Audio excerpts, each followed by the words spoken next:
All right, Chief, you've talked a little bit recently about one performance perhaps being the catalyst for an upswing in your team's fortunes. Do you feel like that could be this weekend?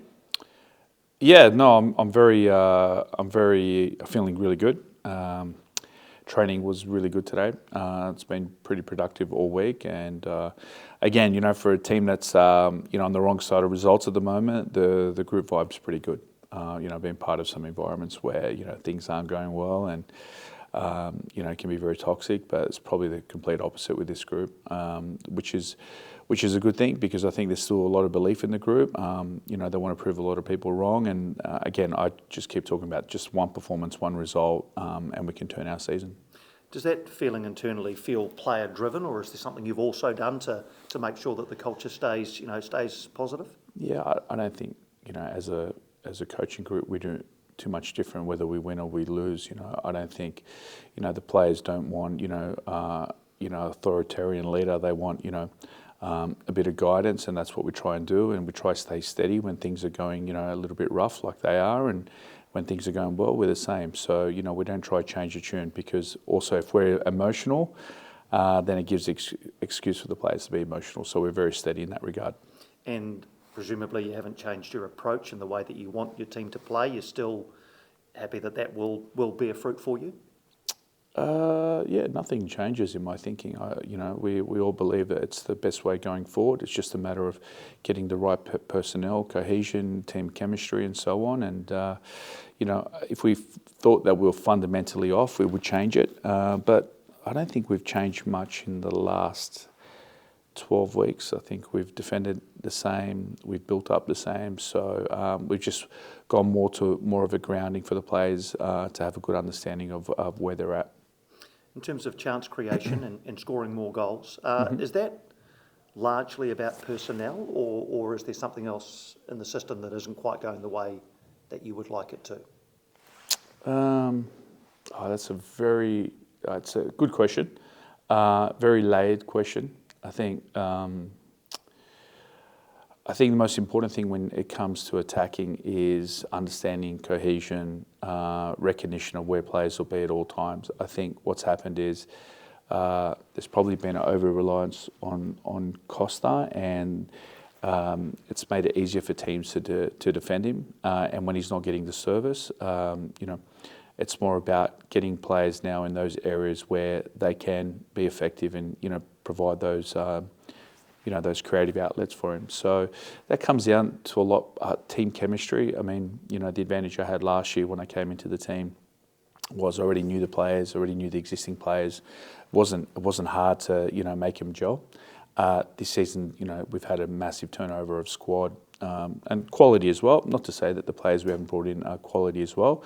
Just more about understanding and their movements with each other. And the more games we play, hopefully, we believe that they'll get better at that combination recognition and so on, and that chemistry. But it does take time. And when you have a lot of injuries and, you're also relying on some younger players, those things can get very clunky. So it's just more about time than anything. You talked, I think it was after the game last week, about how your ideal would be Costa with Hideki, Chico and Marco in behind, or as a front four in some regard. Do you think we'll see that for large chunks of the last bit of the season? Yeah, God willing, and with a bit of luck.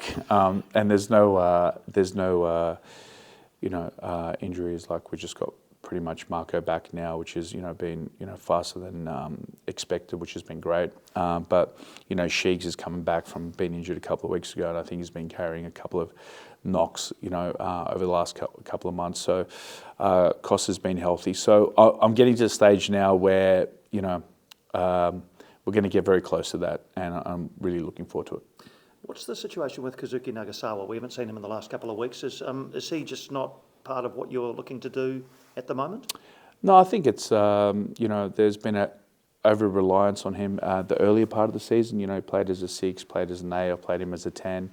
But I think it's just more now with players coming back in certain areas. I'm probably going less to more reliance on my 6s. So I need, with Roofs back as well, he'll be the out-and-out 6. And we've got players that, can play between like a 6, 8 and 10. So I've got to make a decision on who the best player for the games are.